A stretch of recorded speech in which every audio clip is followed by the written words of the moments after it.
Hello everyone, welcome to Endless Knowledge. இந்த வீடியோவில் நம்ம எதை பற்றி பார்க்க போகிறோம்னா ஃபோட்டோஷாப்பில் ஒரு மெட்டாலிக் டெக்ஸ்ட் எஃபெக்ட் எப்படி கிரியேட் பண்ணலாம்ங்கிறத பற்றி தான் பார்க்க போகிறோம்.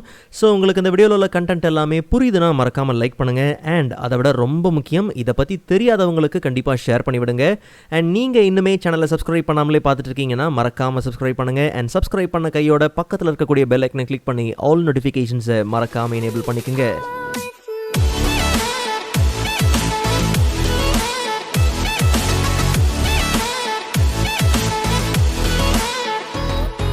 Alright, so first of all ஒரு நியூ டாக்குமெண்ட்டை கிரியேட் பண்ணிக்கலாம். 1920 by 1280 ரெசல்யூஷன் 300, பேக்ரவுண்ட் கலர் மட்டும் கம்ப்ளீட்டாக பிளாக் தேவை. ஸோ கிரியேட் பண்ணிக்கலாம். கிரியேட் பண்ண கையோட நமக்கு தேவையான டெக்ஸ்ட்டை டைப் பண்ணிக்கலாம். So T for type tool. நமக்கு தேவையான டெக்ஸ்ட் பார்த்தீங்கன்னா கம்ப்ளீட்டாக மெட்டாலிக். அண்ட் டெக்ஸ்ட் நமக்கு ஒயிட்டில் தேவை. அண்ட் யூஸ் பண்ணுற ஃபாண்ட் பார்த்தோம்னா ரயில்வே எக்ஸ்ட்ரா போல்ட். உங்களுக்கு ஏதாவது போல்டான ஃபாண்ட்ஸ் தேவைன்னா தாராளமாக நீங்கள் என்ன பண்ணலாம், யூஸ் பண்ணிக்கலாம். அண்ட் இப்போது இந்த டெக்ஸ்ட்டை நம்ம சரியாக அரேஞ்ச் பண்ணிக்கலாம். ஸோ Ctrl+T கொடுத்து ஃப்ரீ ட்ரான்ஸ்ஃபார்ம். நமக்கு தேவையான சைஸ் அண்ட் பொசிஷனில் கரெக்டாக நம்ம என்ன பண்ணலாம், இதை அரேஞ்ச் பண்ணிக்கலாம்.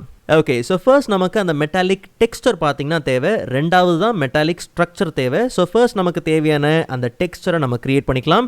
ஸோ இந்த டெக்ஸ்ட் லேயருக்கு மேலே ஒரு நியூ அட்ஜஸ்ட்மெண்ட் லேயரை க்ரியேட் பண்ணிக்கலாம். So solid colour. அண்ட் நமக்கு தேவையான கலர் பார்த்தோம்னா கம்ப்ளீட்டாக பிளாக். ஆக்சுவலாக இந்த சாலிட் கலர் லேயரில், இந்த சாலிட் ஃபில் லேயரில் நாம் என்ன அப்ளை பண்ணுறோமோ, என்ன ஃபில்டர்ஸ் அப்ளை பண்ணுறோமோ அது எல்லாமே பார்த்திங்கன்னா இந்த டெக்ஸ்ட் லேயர், கீழே இருக்கக்கூடிய டெக்ஸ்ட் லேயருக்கு பார்த்திங்கன்னா அப்ளை ஆகணும். ஸோ அதனால் இந்த அட்ஜஸ்ட்மெண்ட் லேயரை ரைட் கிளிக் பண்ணி கிரியேட் கிளிப்பிங் மாஸ்க்கை நம்ம எனேபிள் பண்ணிக்கலாம். அண்ட் கையோட இதில் ஃபில்டர்ஸ் அப்ளை பண்ணுறதுக்கு முன்னாடி ஆஸ் அ ஸ்மார்ட் ஆப்ஜெக்டாக நம்ம இதை கன்வெர்ட் பண்ணிக்கலாம். ஸோ லேயரை ரைட் கிளிக் பண்ணி convert to smart object.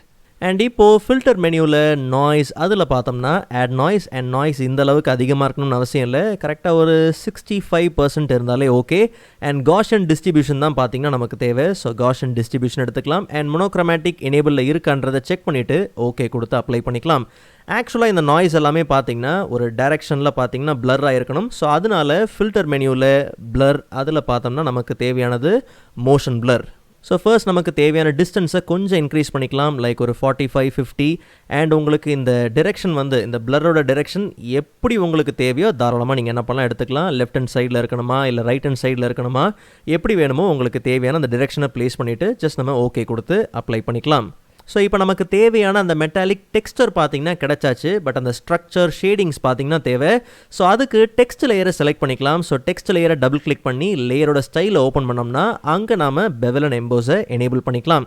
So இங்கே நமக்கு ஸ்ட்ரக்சர் அண்ட் ஷேடிங் 2 கேட்டகரி இருக்குது. ஸோ ஸ்ட்ரக்சரில் முதல்ல சைஸை கொஞ்சம் இன்க்ரீஸ் பண்ணிக்கலாம். சைஸ் ஒரு 5 பிக்சல். அண்ட் அதே மாதிரி சாஃப்ட்னு பார்த்திங்கன்னா ஒரு 5 பிக்சல். இன்கேஸ் உங்களுக்கு அதிகமாக தேவைன்னா தாராளமாக நீங்கள் அதிகப்படுத்திக்கலாம். கொஞ்சம் டெப்த்தை நம்ம இன்க்ரீஸ் பண்ணலாம். அப்போ தான் நம்ம என்ன டிஃப்ரென்ஸ் அங்கே இருக்குன்றதே நமக்கு தெரியும். ஸோ ஒரு 150% அப்படிங்கிறது ஓகே.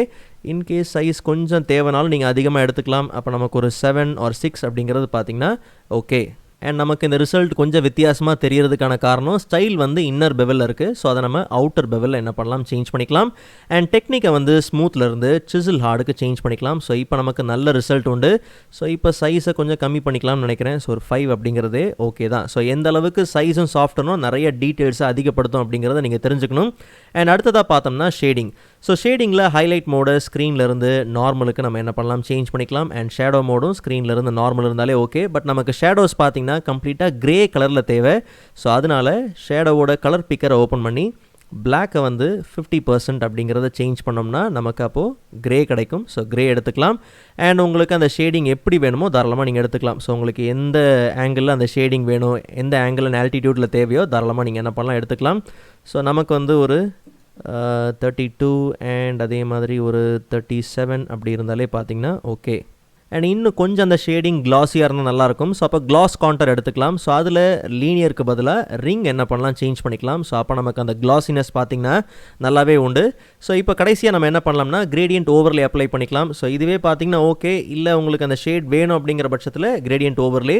ஸோ பிளெண்ட் மோட ஸ்க்ரீன்லேருந்து நம்ம ஓவர்லேக்கு என்ன பண்ணலாம், சேஞ்ச் பண்ணிக்கலாம். பட் விஷயம் என்னென்னா கிரேடியன்ட்டோட ஸ்டைலை ரேடியல்லேருந்து லீனியருக்கு நம்ம என்ன பண்ணலாம், சேஞ்ச் பண்ணிக்கலாம். உங்களுக்கு இந்த மாதிரி ஷேட் தேவை, அந்த லீனியராக அந்த ஷேட் வேணும்னா தாராளமாக நீங்கள் எடுத்துக்கலாம். இல்லை வேண்டாம்னா நீங்கள் கிரேடியன்ட் ஓவர்லே அப்ளை பண்ண வேண்டிய அவசியம் கிடையாது. இல்லை ரொம்ப அதிகமாக இருக்குது அப்படிங்கிற பட்சத்தில் கொஞ்சம் நம்ம ஒப்பாசிட்டியை என்ன பண்ணலாம், ரெடியூஸ் பண்ணிக்கலாம். ஸோ நமக்கு இப்போதைக்கு பார்த்திங்கன்னா ஒரு 85% அப்படிங்கிறது ஓகே. ஸோ ஜஸ்ட் நம்ம ஃபைனலாக ஓகே கொடுத்து நம்ம என்ன பண்ணலாம், அப்ளை பண்ணிக்கலாம். ஸோ கிரேடியண்ட்டை பொறுத்த வரைக்கும் நார்மலாக அந்த பேசிக்காக இருக்கக்கூடிய அந்த பிளாக் அண்ட் ஒயிட் கிரேடியன்ட் இருக்குது பார்த்தீங்களா, அதே நம்ம என்ன பண்ணலாம், அப்ளை பண்ணாலே போதும் தான். அண்ட் அதே மாதிரி நம்ம அப்ளை பண்ண ஃபில்டர்ஸாக இருக்கட்டும் இல்லை எஃபெக்ட்ஸாக இருக்கட்டும், இது எல்லாமே பார்த்தீங்கன்னா நம்ம பர்ஃபெக்டாக ரீமாடிஃபை பண்ண முடியும். இன்கேஸ் உங்களுக்கு நீங்கள் ரீமாடிஃபை பண்ணணுங்கிற பட்சத்தில் டபுள் கிளிக் பண்ணி தாராளமாக அதை நீங்கள் என்ன பண்ணலாம், ரீமாடிஃபை பண்ணிக்கலாம். அது ஃபில்டர்ஸாக இருந்தாலும் சரி, எஃபெக்டாக இருந்தாலும் சரி, அதை நீங்கள் ஈஸியாக உங்கள் தேவைக்கு ஏற்ற மாதிரி மறுபடியும் நீங்கள் அதை சேஞ்ச் பண்ணிக்கலாம். ஸோ ப்ரீவியஸ் ஃபோட்டோஷாப் வீடியோஸோட லிங்க் நான் டிஸ்கிரிப்ஷனில் கொடுத்துருக்கேன், மறக்காம நீங்கள் செக் பண்ணி பாருங்கள். அண்ட் நெக்ஸ்ட் வீடியோவில் அதை விட இன்ட்ரெஸ்டிங்கான டாப்பிக்கை பார்க்கலாம். அதுவரை காத்திருங்கள்.